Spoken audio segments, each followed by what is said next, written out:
Olá! Então, nessa aula de hoje sobre associação entre classes, o momento agora é Java eu deixei para gravar em vídeo, que aí a gente economiza o tempo de aula, né? Pode economizar focando mais na orientação a objeto e na apresentação do projetinho aí, do trabalhinho que vocês têm para fazer. E esse momento agora Java dessa aula é também um suporte, aí, um apoio para vocês resolverem alguns pedidos que eu fiz ali como feature, né, como característica do sistema. Por exemplo, trabalhar com datas, como é que cria uma data, um objeto numa data específica, como é que obtém a data de hoje, como é que formata uma data, e também a validação do e-mail, né, como é que é feito isso em Java. Então, esse momento do Agora Java vocês já conhecem, é quando a gente foca mais em funcionalidades da linguagem, né? Em APIs específicas ali para facilitar o nosso trabalho de programação. Beleza? Então, vamos lá. Primeiramente, trabalhar com data. Data e hora, né? Geralmente para programação, seja para a linguagem ou mesmo para o banco de dados, essas coisas acabam se misturando muitas vezes no mesmo objeto, no mesmo tipo de dados. E no Java não é diferente. No Java existe essas classes para trabalhar propriamente com a data e hora atual, e também tem os tipos que representam para quando você vai trabalhar com banco de dados. Para trabalhar com hora e data atual, a gente tem duas classes principais que ficam no pacote java.time, que é o local date, você vai trabalhar só com data, ou o local date time, se a gente vai trabalhar com data e hora no mesmo objeto. Tá joia? Então, o que a gente consegue fazer aqui, dando uma olhada por cima, depois a gente vai fazer alguns testes. Aqui eu chamo o método now, que é um método estático, né? O que é o método estático? Lembrando, um método que a gente consegue chamar sem precisar criar um objeto. A gente chama direto da classe. Inclusive, a gente aprendeu a representar ele via o ML, né? Então, o now, como o próprio nome diz, ele retorna a data de hoje, né? Retornando aqui no objeto que eu chamei de hoje da própria classe localDate. E eu tenho a possibilidade também de criar uma data específica se eu quiser, né? Também com objeto com a classe localDate, uma data específica, e aí também um método estático chamado de of, eu passo o ano, o mês e o dia. Veja que o mês eu passei através de atributos estáticos também, né? Não precisa de objeto, da classe month. E aí eu passo eles em inglês, e aí o próprio sistema detecta na hora de escrever se a linguagem do sistema operacional é inglês, português ou outra língua, ele já vai traduzir para a gente. Tá? Então eu vou copiar isso aqui. Vamos levar aqui no data atual, chamar. Só data, né? Pode ser só data. Class data.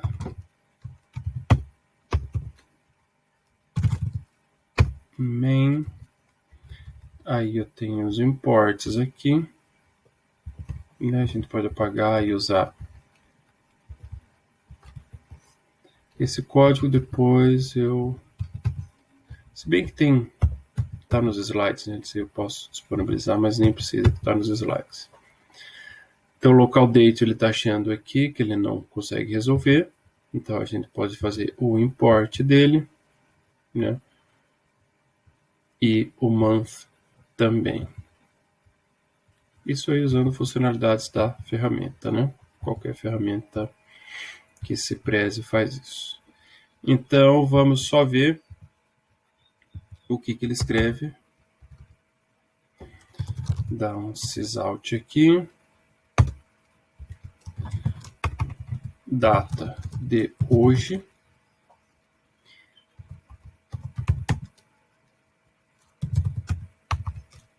hoje.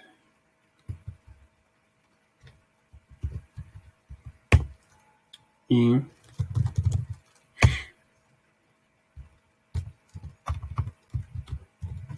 data qualquer, que é a data específica. Salvo.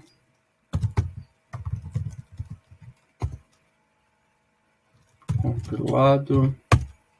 Executado. Data de hoje, né, 26 de janeiro de 2021, 10 de janeiro de 2020. Então, as datas estão corretas. Isso aqui ele pegou automático pelo nosso sistema, né? Minha data está aqui. E esse aqui, a data qualquer que eu coloquei. O que a gente precisa agora é melhorar a formatação disso, né? Porque ele está no padrão aqui que não é o nosso, né? Quiser, só vendo aqui, quiser alterar o mês,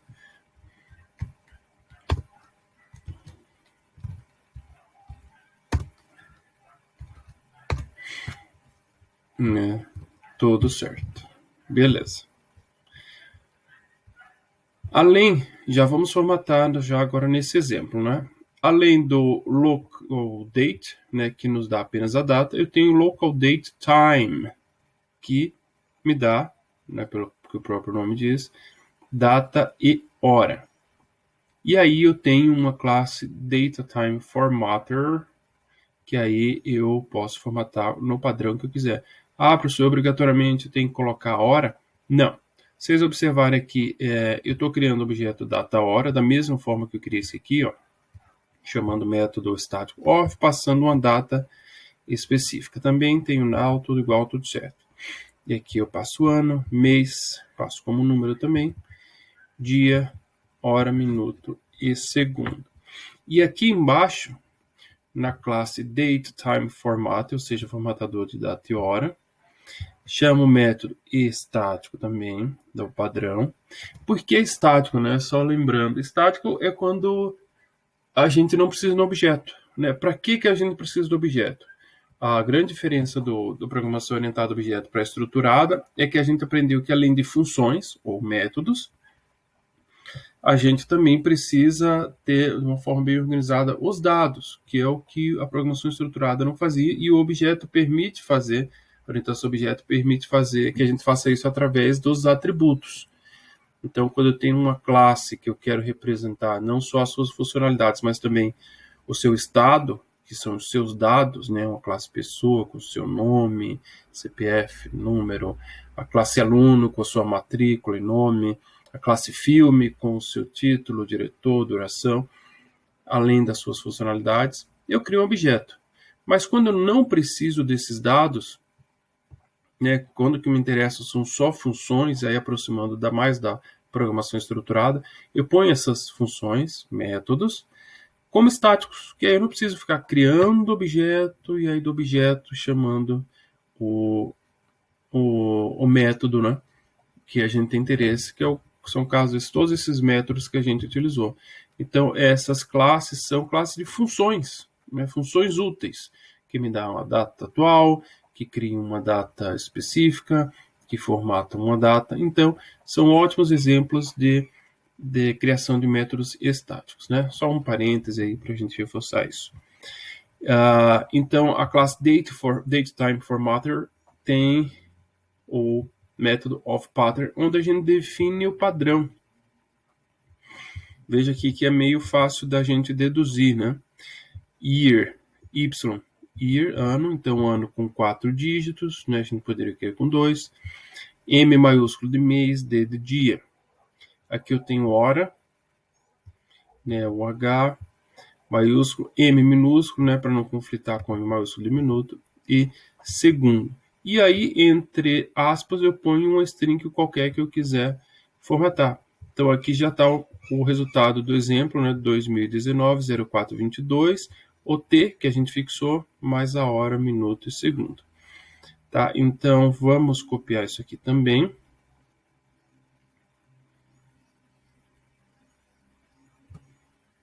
Copiar só até aqui.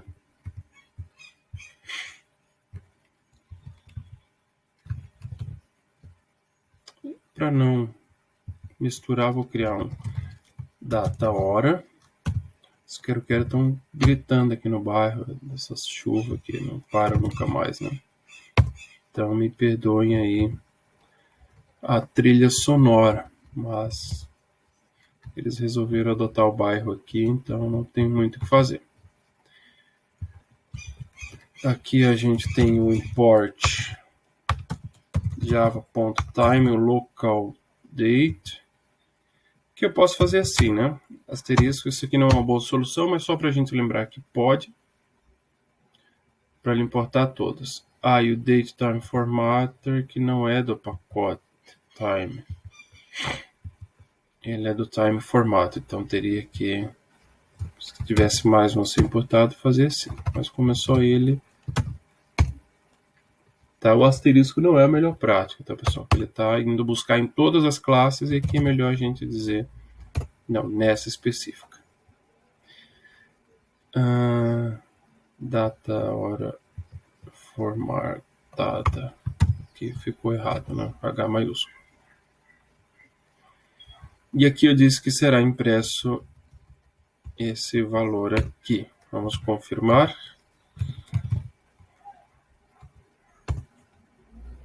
Opa. Javac data hora Java data hora. Então tá aqui, né? A data, o T e a hora. Se a gente printf, println, vou colocar aqui para ele quebrar a língua. Tá, Jó? Se eu quiser dar uma melhorada nessa formatação, o que que eu faço? Inverto aqui. Dia, mês e ano. Vou colocar o ano só com 2 dígitos. E aqui, sei lá, separo. Escrevo hora. Pode ser também. Hora, minuto, segundo. Olha aqui. 22/4/19. Não gostei. 19, hora 13h30.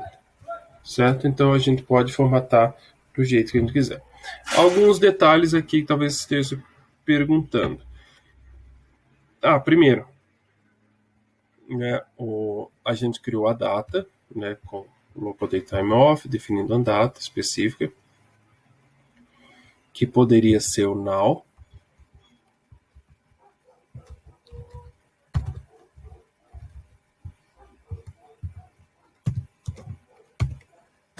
Então vai ser, vocês vão ver que hora eu estou gravando o vídeo. Aqui, 26/1, 16h23. Né? Uma hora específica. Beleza, nesse objeto a gente tem hora. Então, nesse objeto, eu chamo o método formatar, format, que aí recebe como parâmetro uma formatação específica que é feita através da classe DateTimeFormat. Né? Orientação objeto, assim, às vezes parece meio estranho, mas vocês se acostumam. É a ideia de cada um realizando o seu papel. Né? Date e hora, ela armazena date e hora. Né? Tá aqui a date e time. Se eu quero formatação, eu vou chamar uma classe que formata passando um padrão e esse resultado eu coloco no método chamado formatar. Então, cada um fazendo o seu papel. E aí, outra coisa que talvez não se chamou a atenção de vocês, no println eu coloquei o dfh, se bem que aqui já está no string, né? Mas eu vou voltar aqui, por exemplo. Eu não criei nenhum objeto string, né? Só criei o hoje e peguei e joguei o hoje, que é do local date, e joguei no println.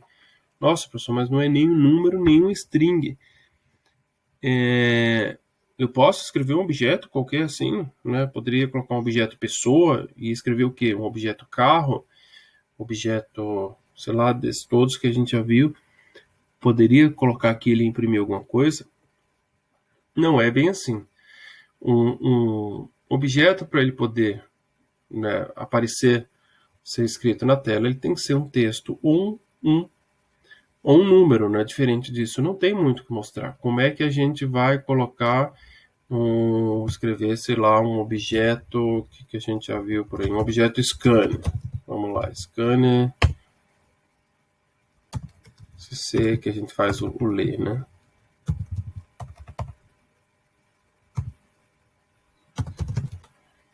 New scanner, agora quase deu um branco, system.in. Eu posso escrever esse objeto? Sei lá, vamos ver. Deixa eu comentar esses dois aqui.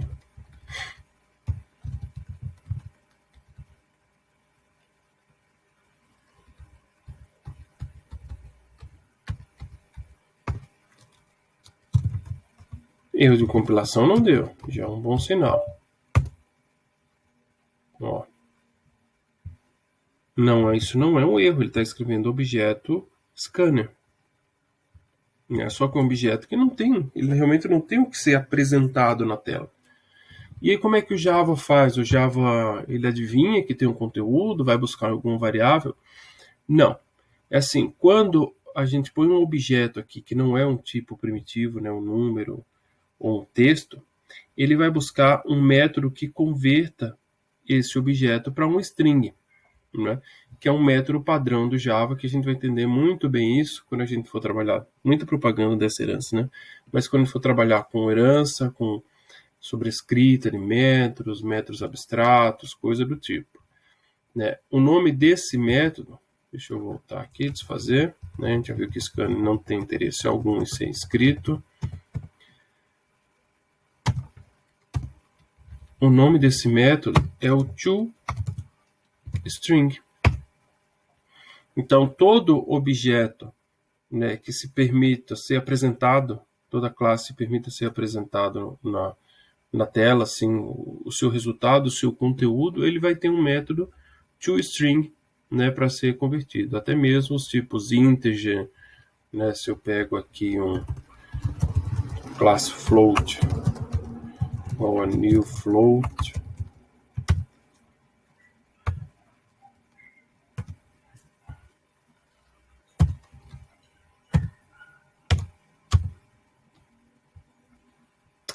esse aqui mudou. Tá, isso aqui a gente vai ter que ver outra hora.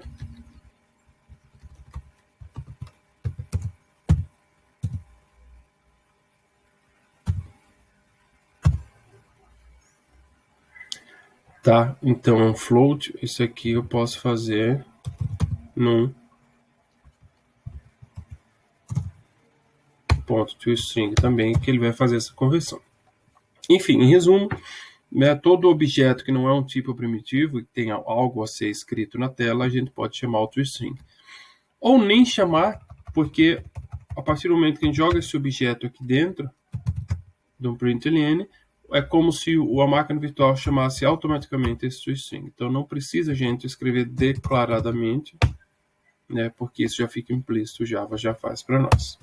Tá joia? Mas só para vocês saberem que, nossa, que mágica é essa que ele está convertendo um objeto em string do nada? Quando é que a gente sabe que faz, que não faz? Quando tiver o toString. Ok? Muito bem, então agora vocês sabem criar data e hora. Se quiser representar, como eu falei aqui, só a data.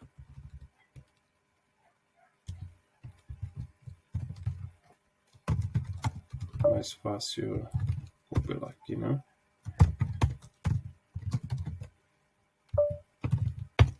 Ele mostra só a data. Se eu quiser, só a hora.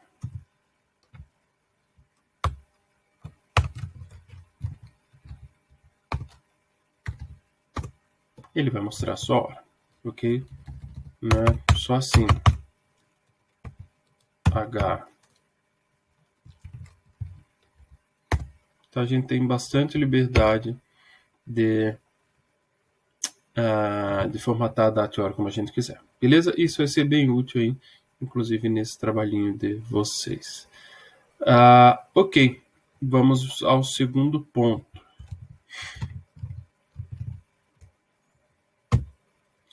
Expressões regulares. O que são expressões regulares? Aqui poderia até ter invertido esse slide. Opa. Uma expressão regular não é algo inventado pelo Java, tá? É um conceito, né? Uma linguagem, digamos assim, uma ferramenta da própria computação, né? Vamos chamar de linguagem, que ele permite a gente definir alguns padrões de caractere para identificar, para validar esses padrões. Então, aqui, a expressão regular provê uma forma concisa e flexível de identificar cadeias de caracteres, palavras ou padrões de caracteres. Então, vamos explicar isso através de um exemplo. Tá? Isso aqui não tem nada a ver com o conteúdo da disciplina. Isso aí, às vezes, até o pessoal vê com sistemas operacionais, acaba utilizando bastante. Pessoal de redes, eu acho que utiliza isso também, se não me engano.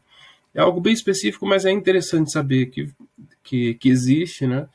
E não é nada complexo, né? Parece que assusta essa string aqui, mas a gente já vai entender.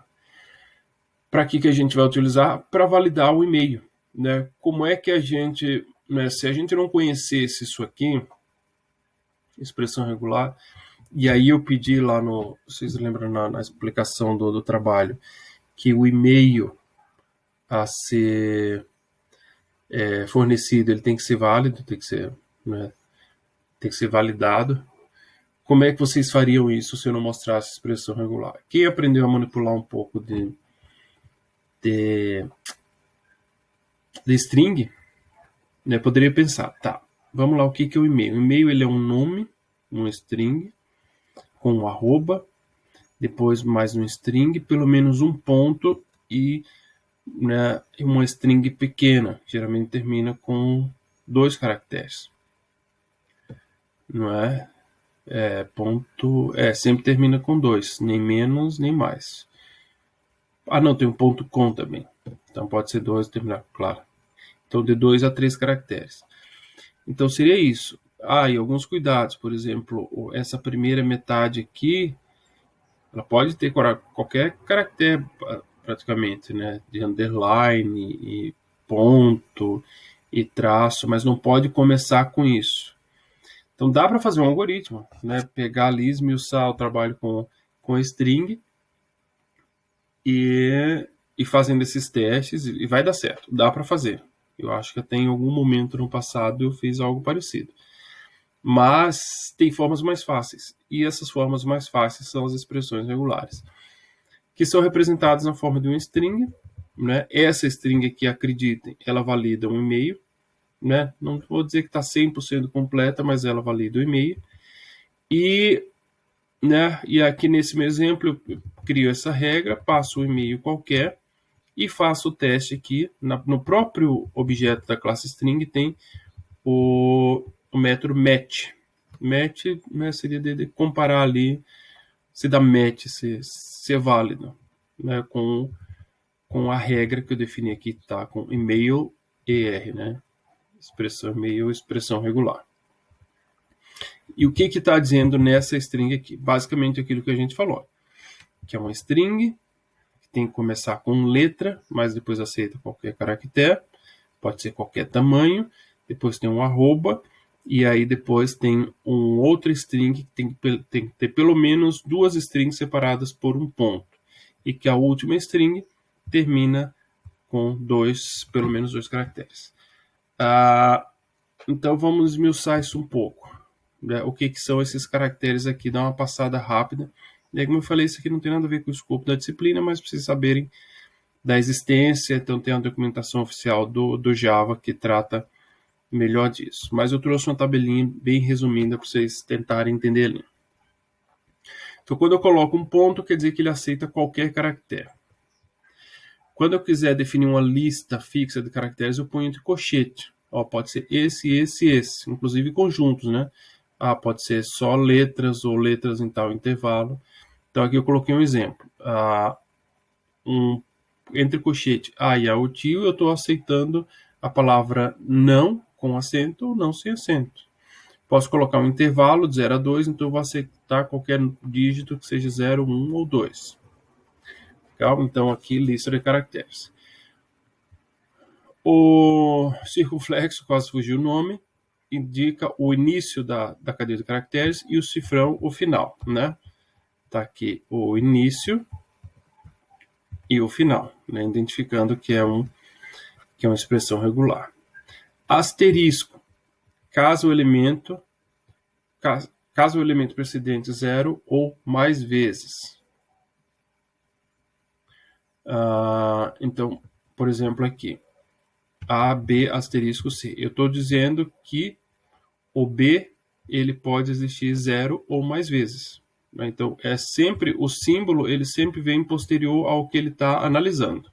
Então, tem que ter um A, tem que ter um C, mas o B, no caso do asterisco, 0 ou mais vezes. Então, está aqui, ó, sem nenhum B, com B e com 4 Bs. A mesma coisa, o mais, só que o mais é de 1 ou mais vezes. Então, se fosse AB mais C, teria que ter pelo menos um B, né? E aí, quantas vezes quiser. A interrogação torna o elemento precedente opcional. Então, se eu ponho só uma interrogação aqui depois do B, eu estou dizendo que pode ter B ou não. O contrabarra para escapar outros metacaracteres. Então, quando eu preciso escrever algum caractere que já é um caractere especial, a gente coloca a contrabarra antes. A chave, um intervalo, né, de N até M. Então, de quantidades, né? Então, aqui eu estou dizendo de 2 a N caracteres, ou seja, pelo menos 2 caracteres. Ou parêntese, um grupo. Então, eu coloco um trecho, né, de um string que ela não só um caractere, né, mas um grupo que pode, quer dizer, representa um grupo. E como eu estou colocando a interrogação aqui, eu estou dizendo que esse grupo pode existir ou não. É mais para agrupar um pedaço e geralmente nesse sentido de dizer que ele é opcional. Por exemplo, a gente sabe que o site do IFC pode ser escrito com www.ifc do BR ou IFC do BR. Então eu digo que esse trecho, o www.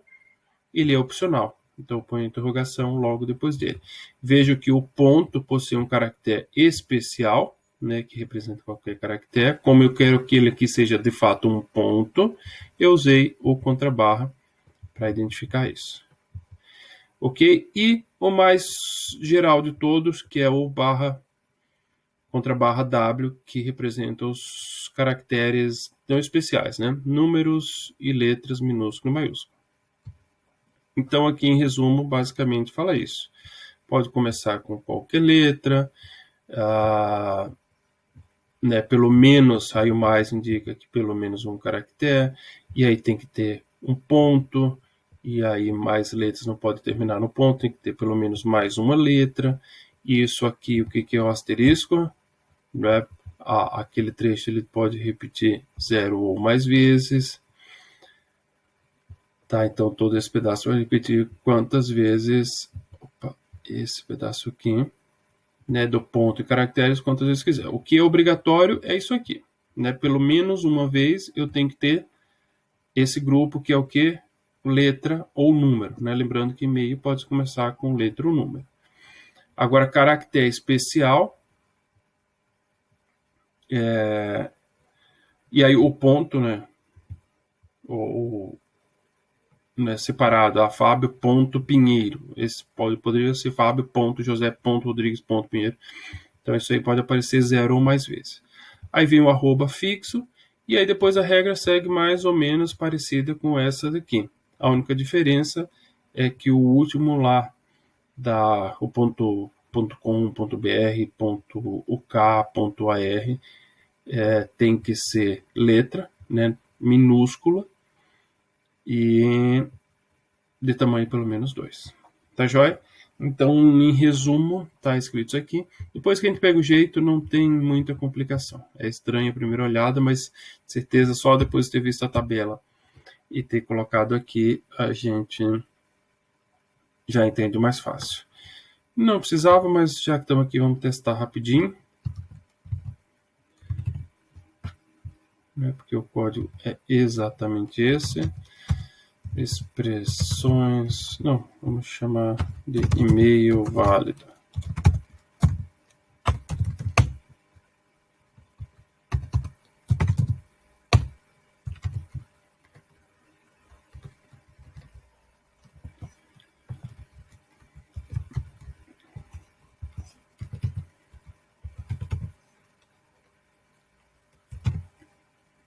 Vamos ver.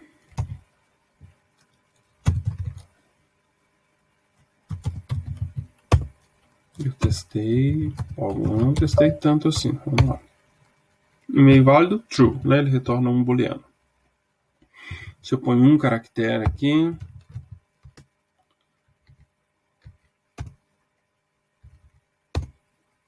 falso, não é válido. Vamos colocar o meu e-mail do IFC, fabio.pinheiro@ifc.edu.br.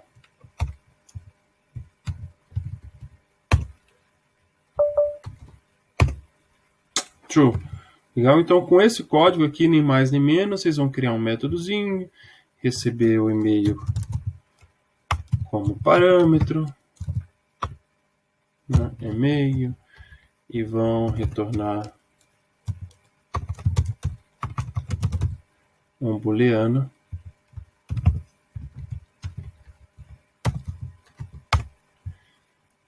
E tá feita, né? O método vai ser isso aqui. Boolean. E tá validado. Tá joia? Então tem uma coisa aí prontinha para vocês. É simples, mas é mais na ideia de que vocês tomem conhecimento que existe, né? Não só no Java, mas as expressões regulares, que é algo bem, bem útil. Quando a gente aprende a lidar com ela, tem bastante utilidade. Tá joia? Então por hora, seria isso. Abraço, até mais.